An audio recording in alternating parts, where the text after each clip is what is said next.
Yun. Tatalakayin natin ang isang sakit na laging madalas tumatama sa mga kalalakian na medyo nagkakaedad. Yeah. Ito ang siyempre ilang beses na ho nating tinakel dito ang prostate cancer na nakakaapekto ho sa male reproductive system. Yun.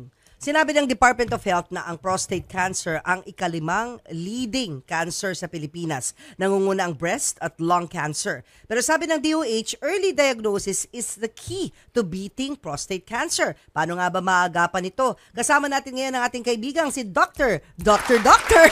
Joseph Lee. Welcome back, Doc Joseph. Yes, welcome back talaga to me. I know.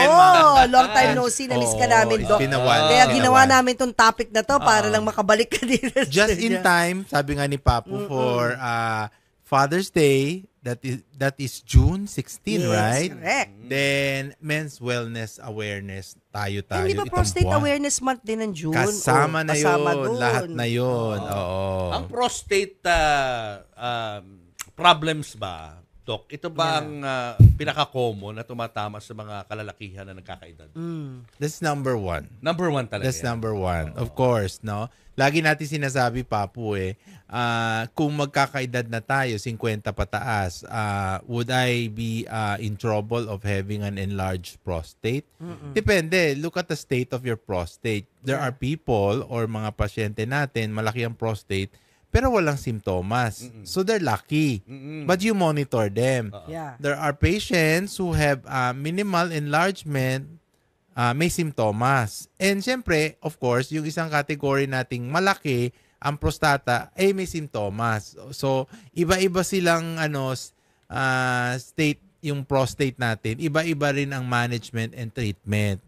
It Pero doesn't, ba't ba nagkaka-prostate kasi, Doc? Saan ba talaga nanggagaling ito? Hindi naman lahat ng lalaki nagkakaroon, di ba? Yes.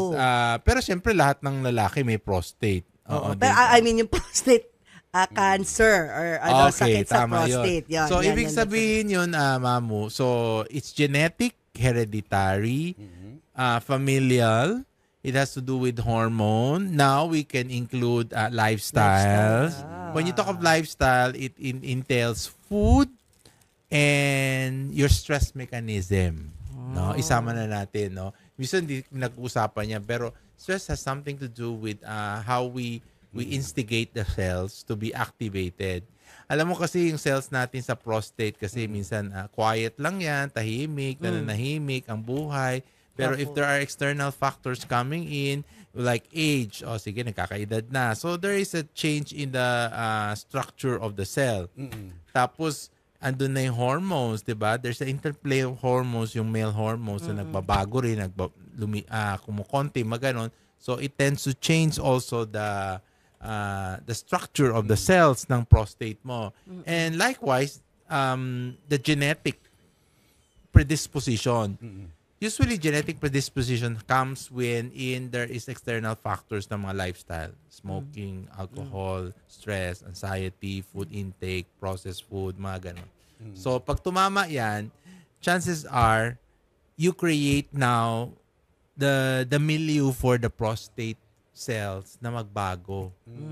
In medicine, you term as dysplastic. Pag ibig sabihin dysplastic, ang word, gusto magbago yung cells mo at maging abnormal. Hindi pa siya pangit. Kasi actually, isipin natin, Papu, Mamu, yung cells natin are beautiful. Di ba? Yeah. Beautiful, very, very nicely structured. When they become dysplastic, andyan na. So parang siya, in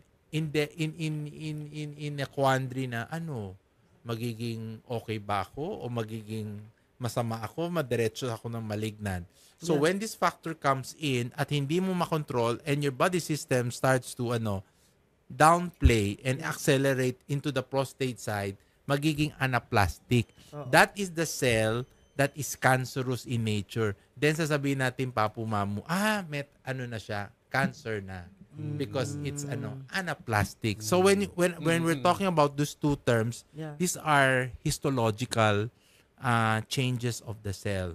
So from maganda, so medyo kalituan, dumiretso na siya sa Pero paano ma-detect, Doc, na yung tinatag na PSA na yan? Yes, PSA is a examination of the blood Kasi lagi natin sinasabi, ang production ng PSA ay nasa prostate gland. So, hindi naman natin pwedeng kutkutin ang prostate para lumabas ang PSA, di ba? So, we do the blood exam, then check the parameters of your PSA. So, ang ating masasabi lang, Mamu Papu, kung tumaas siya beyond the level of normalcy, then there is a chance of changes in the cells. So, But anong you hindi cannot, Mamu, ito lagi sinasabi, you cannot label the person na may cancer. The only thing that you will label the person cancer pag nag-biopsy na. So the only, parang check ka na parang sabi mo bucket list na maari, possibility. There is an indication of presumption. Halimbawa, si Papa But nagpa-check, mataas PSA, hindi mo na pwedeng sabihin na, ay, may Ay, hindi cancer. pwede. mataas. Kasi Hindi. you have to go to your biopsy. Maaring mataas siya because of infection. Prostatitis can have elevation of PSA. Diba? Enlargement of the prostate na beyond yung normal na can have slightly elevation of PSA. So, the only indicator na magsasabi sa'yo ng may cancer ka is when you do biopsy. Pag ano That's ka, definitive. Dok, pag yung ihi mo ay mas frequent sa gabi, no? Yung nagigising ka, ihi ka ng ihi. Parang kang nocturia. binabalisaw-saw. Yung ba ay sintomas ba yon ng prostate problem? Yes, tama ka dyan. In general, that is prostate problem. But you cannot label again As cancer. Papu, Mamu as cancer. Ako lagi ako maingat eh. Kasi once you utter the word cancer to your patients, that is a stigma already. Yun nga eh. Without even sure. Sabi mo, ay, kasi may iba tayong mga, alam mo na mga oy, may cancer ka na. Ay, the thing is, don't say that. Parang Because hinatulan mo na. hinatulan mo Pero na. sabi You nila, prejudge Doc, already. ang prostate cancer daw ang isa sa mga the easiest to treat compared sa ibang mga klase ng cancer. Totoo ba yun? Exactly. Pag naagapan. Pag naagapan. Meaning, pag stage 1, 2. Stage 1, stage 2. But it's very notorious sometimes pag hindi naagapan na. Because this is the cancer that don't go from stage 1, stage 2, stage 3. It ganun? can jump from stage 1 to stage 3. Oo, Ay. ganun siya. Sad naman. Ganun siya, then it can even on the, in the basis of being treated, pag yung cells mo is very aggressive, it can become more metastatic. Yung So, ano si sinasabi, Thomas kumakalat. Doc? Yung nahihirapan umihi? hirap Ganun? Yeah, umihi. yun Ano ba? yung regular na hirapan. Umihi, balisaw sa, pwede rin yun. You can have all those problems like the normal benign May prostate. pain ba? May pain ba? Yes, yung Saan pelvic banda? pain, lower back pain, pelvic pain, back pero may pain. dugo.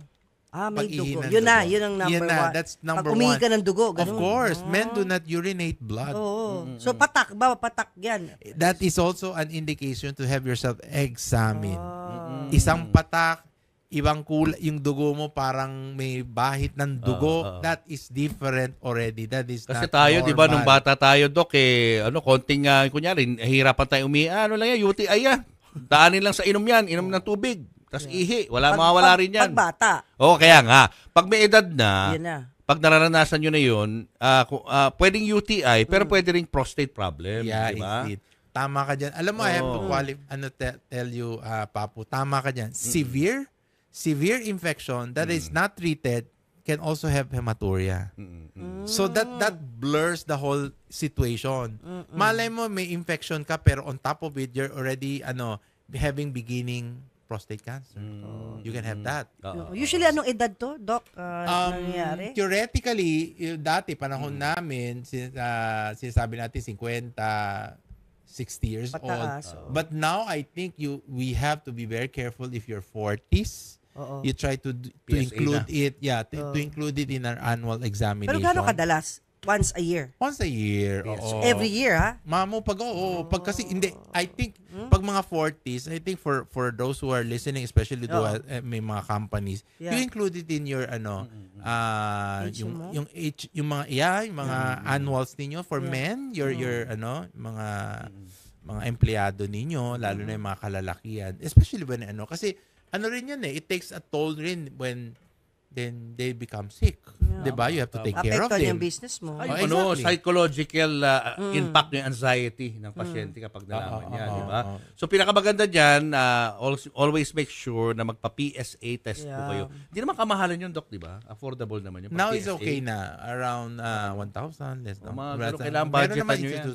Pero yung tama sinabi mo, Pap, once you have diagnosed, lagi natin sinasabi po mga pasyente, once you are diagnosed, you have been diagnosed and biopsy, ang lagi ko sinasabi, lalo na ako mga pasyente, you calm down, wag masyadong ma-stress.